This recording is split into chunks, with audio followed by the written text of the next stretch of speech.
अस्सलाम वालेकुम, मैं हूं डॉक्टर हया फातिमा और आप देख रहे हैं मेरा यूट्यूब चैनल। तो अगर आप मेरे चैनल पर न्यू हैं तो मेरे चैनल को लाइक, सब्सक्राइब और शेयर कर दें। तो आज हम बात करेंगे कि लिकोरिया को कैसे हम इसके इन्फेक्शन से बच सकते हैं या इन्फेक्शन किस किस कॉज से हो सकता है। तो सब पिछली वीडियो में मैंने आपको ये बताया था कि लिकोरिया एक्चुअली है क्या और इन्फेक्शन का, लेकिन अब इस वीडियो में मैं आपको इसकी एहतियात भी बताऊंगी और इसकी कॉज भी बताऊंगी।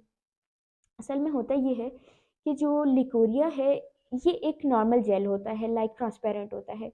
जो इसमें कभी थोड़ी सफ़ेदी आ भी सकती है, लेकिन अगर इसमें येलो है या ग्रीनिश कलर का आपको डिस्चार्ज आ रहा है या थोड़ा रेडिश कलर का, मतलब जिसमें खून शामिल हो, तो इसमें ये होता है ये फुटकियों की शक्ल में आ रहा है, तो उसका आप यही समझ जाए कि ये इन्फेक्टिव हो चुके हैं आप। अब इन्फेक्शन का क्या है कि आपको इसमें फिर डॉक्टर से रब्ता करने की ज़रूरत है, ये नॉर्मल लिकोरिया नहीं होता। अब इसमें होता ये है कि भाई आप कहते हैं कि भाई डॉक्टर ने तो कहा था कि ये नॉर्मल है। नॉर्मल और एबनॉर्मल में बहुत फ़र्क होता है, जैसे कि मैंने आपको बताया ग्रीनिश डिस्चार्ज, येलोश डिस्चार्ज या रेडिश डिस्चार्ज, तो इसमें बहुत सारी डिफरेंट कॉजेज़ आ जाती हैं। अब इसमें होता ये है कि इन्फेक्शन हो जाता है। अब ये जो है ना छोटे छोटे खुलिए, मतलब छोटे छोटे जरसूमे होते हैं जो आपकी बॉडी में आ जाते हैं।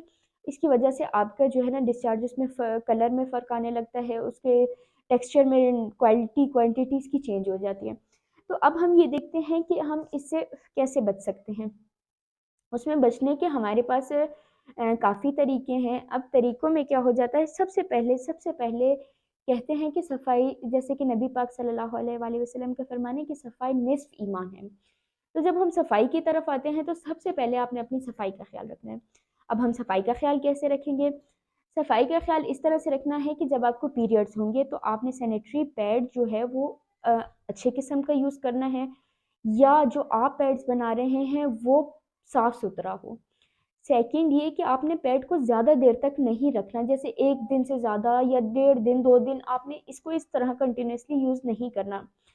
सेकंड इसमें ये आ जाता है कि आपने टाइट कपड़े नहीं पहनने, जैसे कि आप अपने अंडरगारमेंट्स यूज़ करते हैं उसमें आप सिल्क वगैरह या दूसरे किसी भी कपड़े का आपने अंडरगारमेंट यूज़ नहीं करना माँ सिवाय कॉटन के, क्योंकि कॉटन आपका पसीना या आपकी जो वेटनेस होती है उसको सोक कर लेता है, जबकि दूसरे कपड़े जो हैं उसमें सोक नहीं हो पाता और आपकी बॉडी वेट रहती है, जिसकी वजह से इन्फेक्शन का ख़तरा बहुत ज़्यादा बढ़ जाता है। सेकंड थर्ड ये है कि आपने टाइट कपड़े नहीं पहनने। टाइट कपड़े नहीं पहनने जिसमें टाइट जीन्स हैं, टाइट्स हैं, इस तरह के आपने कपड़े नहीं पहनने। कोशिश करें कि आप लूज़ ड्रेसेस पहनें। और उसके अलावा बात आती है कि सफाई की, तो सफाई में जब आप शेविंग करते हैं, हेयर रिमूविंग करते हैं, तो उसमें आपने लाजमी हेयर कोई भी मतलब डेटॉल वगैरह इस तरह की कोई भी चीज़ यूज़ करनी है जिससे आपके जरासीम मर जाए, क्योंकि यहाँ पे कंटिन्यूसली वेटनेस होती है जिससे इन्फेक्शन का ख़तरा ज़्यादा बढ़ जाता है।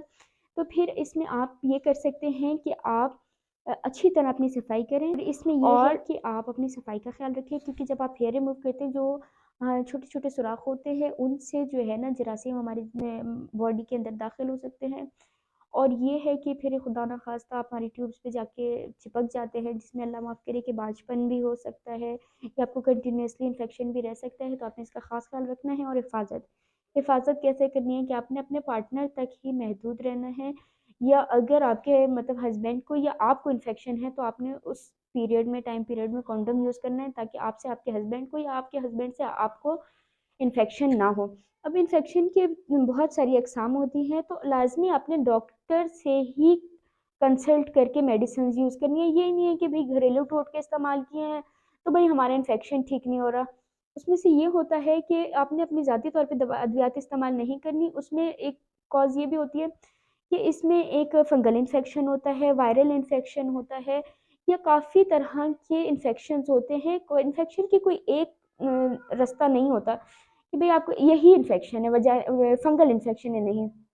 इसमें वायरल इन्फेक्शन भी आ सकता है कि अगर आप टॉयलेट सीट पे बैठे हैं, कोई ऐसा बंदा जो पहले ही वो यूज़ कर चुका है कमोड, उससे आपको इन्फेक्शन लगा है, तो ये वायरल इन्फेक्शन हुआ। या आपने जो है क्या उसका नाम है, फंगल इन्फेक्शन हो गया आपको, फंगस। तो इस तरह डॉक्टर जो होगा वो आपको एग्जामिन करेगा और उसके बाद ही आपको पता चलेगा कि इन्फेक्शन की कॉज क्या है या इन्फेक्शन का पैटर्न क्या है। तो उसमें ये होता है कि आप जो है ना एंटीबायोटिक्स खुद से यूज़ ना करें, डॉक्टर से कंसल्ट करें ताकि वो आपको एग्जामिन करें, आपको उसकी कॉज बताएं, आपको उसकी एहतियात बताएं और आपको अच्छे से डायग्नोस करें कि ये आपको प्रॉब्लम हुआ है। तो इसमें बेहतरी ये होगी कि आप अपनी खुद एहतियात करें। सेकंड ये कि आप अच्छे से गायनेकोलॉजिस्ट से कंसल्ट करें ताकि वो आपको एग्जामिन करके आपकी बीमारी को आपके सामने ला सकें। आज तक के लिए इतना ही। मज़ीद किसी भी सवाल के लिए आप मुझसे कमेंट सेक्शन में पूछ सकते हैं। अपना ख्याल रखिएगा। अल्लाह हाफ़िज़।